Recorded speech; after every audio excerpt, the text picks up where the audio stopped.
one of our problems is we're not thirsty, we're not hungry, whatever the word is, for God, because we've already been distracted by other things. We're already full of other stuff. You know, that's the problem, is that we didn't come to church hungry for God today. Most of us didn't do that. Well, why not? Because we're just full of other stuff. We got too many other things going on, too many other distractions. We're putting in too many other things that meet our needs. We don't just need Jesus. Now, just process for me, because this is, I could go this a long time. I don't have time for it, but I just need you to understand. It's like, are you settling for half of the promise God has for you? He doesn't just want to save you. He wants to empower you. He don't want you just to be a better person, be moral, and go to church. He wants to transform you into the likeness of his son.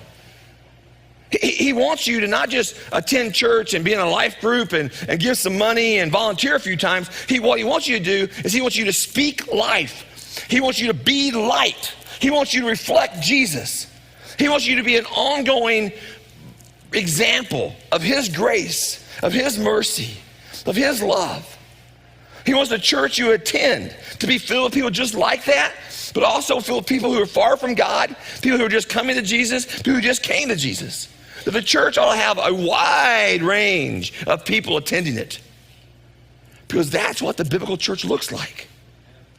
That God all around us is drawing people to himself, not because of the cat on the stage talking, but because of the people who are in the community living. That's how it's supposed to look. That's what it's supposed to look like. Now, if you're back here in third grade, God can tell you, hey, I want you to know calculus up here somewhere. You're so far from that, it makes no sense at all.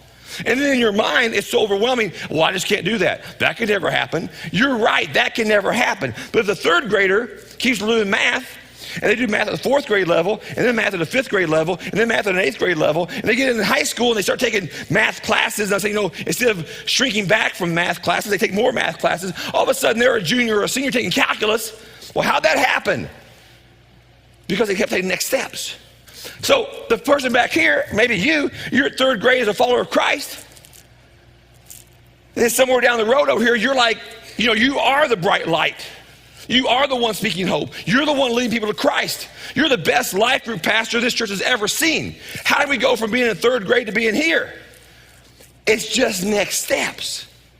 Just one more step after the next. It's choosing to believe in God, not what you see. It's choosing to believe in God, not what you feel. It's choosing to make declarations of faith that God can do this. God will do this. I believe in this. And then just take next steps.